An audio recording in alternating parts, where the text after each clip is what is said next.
All that was required of Miguna Miguna to do when he came to Kenya last week was to present his Canadian passport, and it would have been stamped and he would have been allowed back into the country. Or so, says the Ministry of Interior. Interior Cabinet Secretary Dr. Fred Matiang'i says when Miguna did not present his passport, officials even offered to get him documents to enable him regularize his citizenship. He refused that offer too. The ministry says that more than 3,000 Kenyans have gone through the process Miguna was being asked to go through, and they haven't even had to be physically present in the country to do it. If Mr. Miguna wanted, he would actually do it from Ottawa or Toronto, wherever he is, and he would get it. It's a simple, straightforward process. We took these documents to him to the airport. He tore them.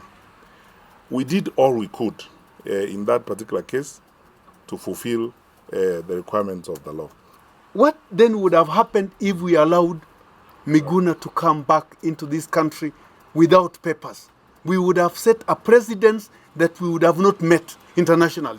One, the international community would have believed that someone can actually begin his journey from the air and end up entering into this country.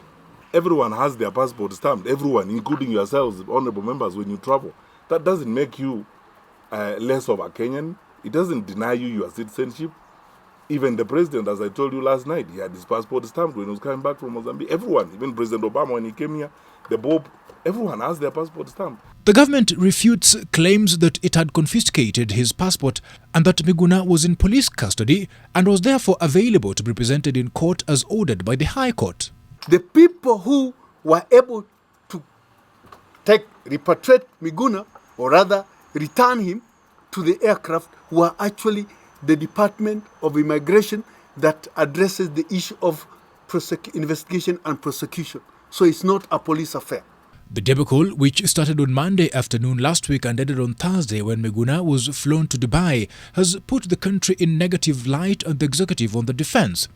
The ministry says that this time the government did not deport Miguna, the cabinet secretary saying that he was only sent back to where he had come from. Because if he was deported, I would have had to sign a deportation order.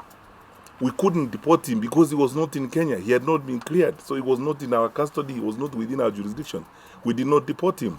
He was a passenger on transit who did not establish himself, who did not identify himself, who did not produce his credentials, and according to international convention, he was removed from the airside of the airport to his last port of call, which was Dubai, because that's where he came from. The government has denied claims by Miguna that he was dragged and forced on the plane to Dubai while he was unconscious. I am not aware that Mr. Miguna was dragged. I am not aware. And if I'm not aware, I therefore can't respond to the question. I don't know. Unless there is scientific information and so on to that effect. I am not aware. It also denies claims that Miguna was not handled properly at the airport and was forced to spend the night in a toilet. But that is a self-contained room with a bed and mattress and beddings. The only part that they thought was very sensitive to be shown was the toilet. And in any case, you saw that is a very clean washroom. His previous Kenyan passport, which the government destroyed, has been dismissed as fraudulently obtained, the blame heaped on former Immigration Minister, the late Otieno Kajwang. The Interior Ministry also says that the identification card Miguna wanted to use to get into the country had also been irregularly issued. He had traveled to the country when he came here last on a Canadian passport. And he had renewed his Canadian passport for 10 years in June 2017.